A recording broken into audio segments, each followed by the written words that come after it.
July 16th, 2011. This is about J-Lo and Marc Anthony's divorce announcement. Personally, I don't care.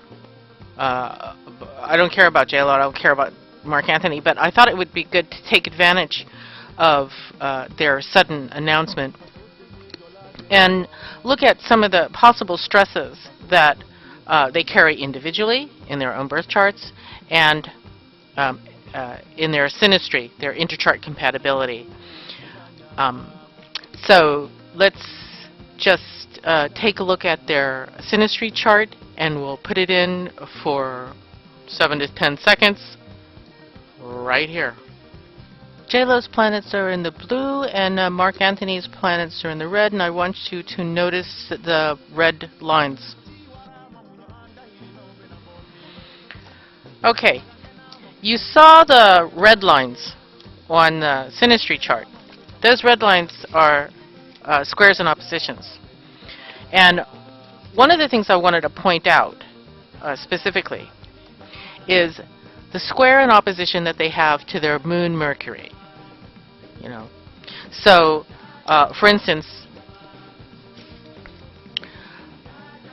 Marc Anthony's Mercury in Libra is opposed J-Lo's moon in Aries.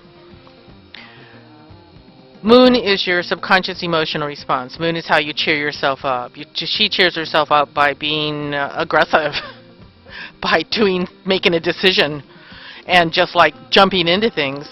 And his Mercury in Libra may want to think about things, debate both sides. Maybe he doesn't make a decision quick enough, and she just would say, just get on with it.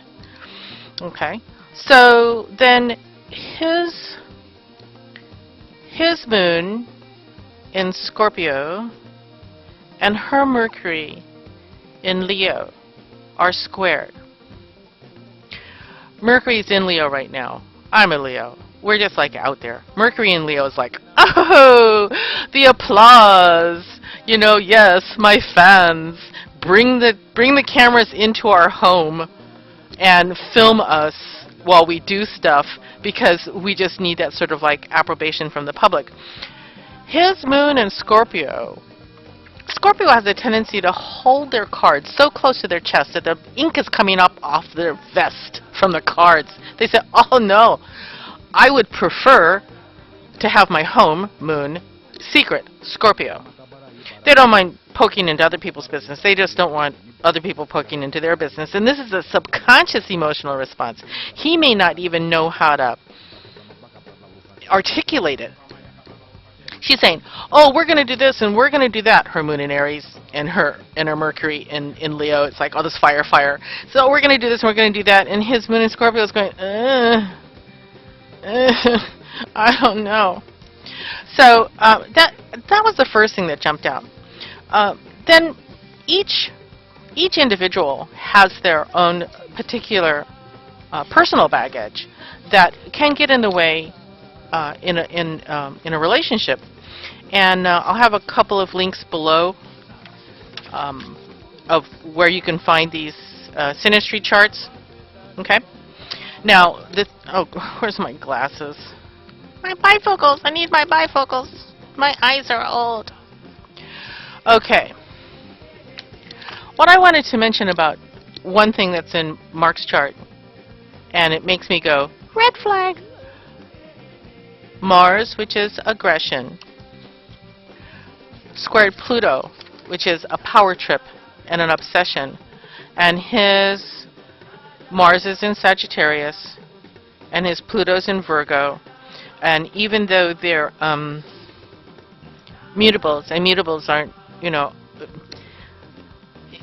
they adjust to a changing situation. So, you know, with the Mars in Sagittarius, he can get mad about something on the principle of the thing, because Sagittarius is like the principle.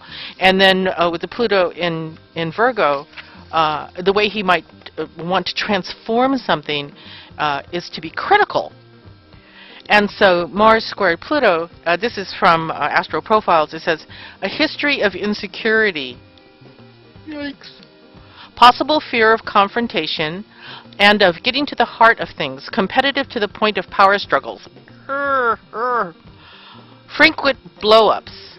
Things tend to build up to a point where you go through some sort of big transformation, Pluto, and start over. Your attempts to control relationships end with your feeling rejected. Very understanding and psychologically oriented partner is in order. A Leo? With Mercury in Leo? And Moon in Aries? Psychologically understanding? She kisses mirrors. You know? Please. Then, okay, let's say, for instance, if they have some sort of leftover vestige of some old-fashioned Latino attitudes about male machismo, that the husband is supposed to be like the head of the family, that women are either a Madonna or a whore. I mean, these things are like subconscious, you know, sort of like leftover stuff from their past. She may, if she perceives this as what's going on, she may have a difficulty with this because her Mercury, which is the communication and intellect, is squared Saturn, which is like authority figures. Starts with the dad. Dad's first in line. And then it goes to teachers, agents, bosses. You know, if it gets bad, it goes to judges. Judges and jailers. So it depends on, it's like, watch yourself with any kind of harsh aspect of Saturn, because all those authority figures are going to be in your face until you accept your own authority, until you become the boss. Okay? That's the secret of it. But anyway, J-Lo has Mercury squared Saturn. So like when a boss tells her, or a man, or a husband says, beep, beep, beep, beep, she'll go, I don't think so, because her Mercury's in Leo. It's like a prideful, sort of like a diva. So, so this is from the Astral Profiles again. This is Mercury square Saturn. Everyone would agree that you make a good critic. Nice. Although not everyone would agree that you're always fair. Not nice. You don't like opposition. In conversations, you may find yourself squelching others' point of view. Remember, Mark has Mercury in Libra. He likes to have a give and exchange, and to talk about this, and you take it. Having his side squashed, his reaction, emotional reaction, that Moon in Scorpio, he'll keep the emotional reaction to himself. Because they believe, anybody with Scorpio in their chart believe, revenge is a dish best served up cold. So then back to her Mercury squared Saturn. You have great mental endurance and tend to involve yourself in projects that most would find tedious. You like repetitive work. Then there's this thing about her career. Because I know that she wants to get back into her career. She feels that she's taking out time to give birth to these children, and the babies are like 3 years old. You know, they're old enough for preschool. They're old enough to have help with nannies and stuff.